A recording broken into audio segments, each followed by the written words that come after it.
Hello everyone! Good morning! So for today's vlog, ipapakita ko ang aking mga rabbits na bagong panganak. Nakakatuwa talaga pag may mga bagong panganak tayo na mga mother do.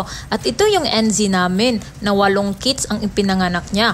At ang yung Lion Lap Blue namin is 4 lang yung anak niya. Sana makasurvive lahat ng kits. Ano nga ba ang unang gawin kung bagong panganak yung ating mga rabbits? Tekan ka siya, upat ni siya. Upat. Alam nyo ba na napaka-sensitive ng ating mga rabbits, lalot-lalot na't kung bago silang panganak? Ayaw nila yung palagi silang tinitingnan. Kaya mas better na i-check lang natin kung kinakailangan or kung ikaw ay magpapakain sa kanila. Mas better din kung ang kanilang cage ay may takip na anumang tela or pantabon para comfortable sila.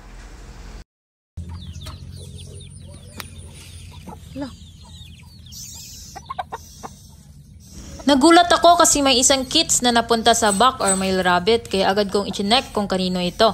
At nakita ko na 3 na lang yung sa Lion Lap Blue na kits kaya inilagay ko ulit sa tray yung kits niya. Pero before nyo hawakan yung kits, make sure na hawakan muna si mother do para yung amoy niya matransfer sa kamay natin. May posibilidad kasi na pag nangangamoy tao yung kits, agad nila itong kakainin or hindi na padidehin. Kaya kung maaari, wag muna hawakan. Pero kung kagaya nito na kailangan, hawakan muna yung mother do. Isa kasi sa rason na lumalabas yung kit sa tray nila is yung pagkatapos padidihin ni mother do, pagtalo niya pabalik sa labas ng tray, nasasama yung kits niya. Kaya need talaga i-check, sayang naman kung mamatay.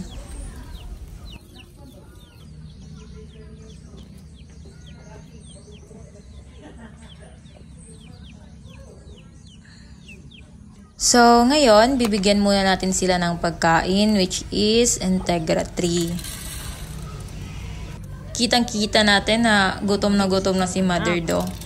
Yun yung mga kits niya. Kaya nito, hindi siya nagbanat ng ano.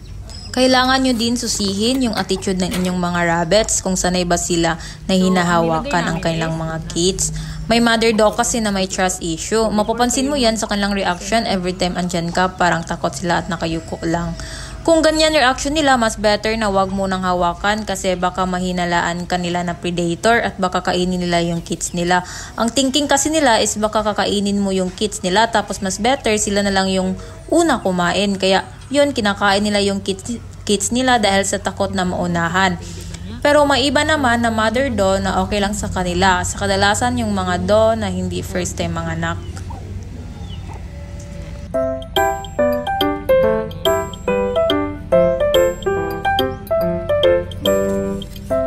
Sabay silang nanganak.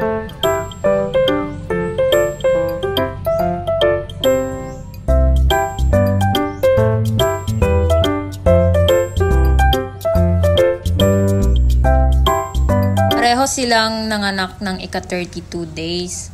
Yung LNZ natin at yung Lion Lap. At ngayon, ika-2 days na nila. Yung mga kits niya. So, make sure natin na ma-close ng maigi para hindi makalabas yung mga kits at lalong-lalo na yung mother do. Marami pa namang aso dito sa amin, baka lapain. Pinaka-importante na kailangan natin ilagay o ipakain sa ating mother do is yung malunggay para marami yung gatas na may bigay nila sa kanilang kits. Mabuti na lang malakas silang kumain after mga anak. Meron kasing mga mother do na walang ganang kumain. So may posibilidad na manghihina yung mother do at mamatay. Kaya kailangan aktibo sila sa pagkain at dapat hindi sila malipasan ng gutom. Kaya kailangan make sure natin na meron silang maraming hay or grass at enough na tubig. Mas mabuti din kung may vitamin sila or dextrose powder para hindi mangyayat yung mother do natin.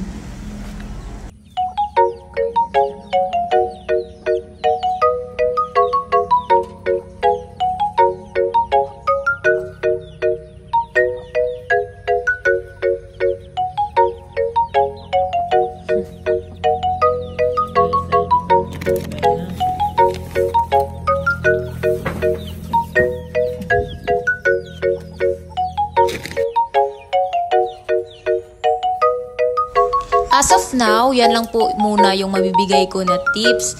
Thank you for watching. Happy Hoppers! Subscribe po kayo sa akin channel para sa iba pang videos. Bye-bye!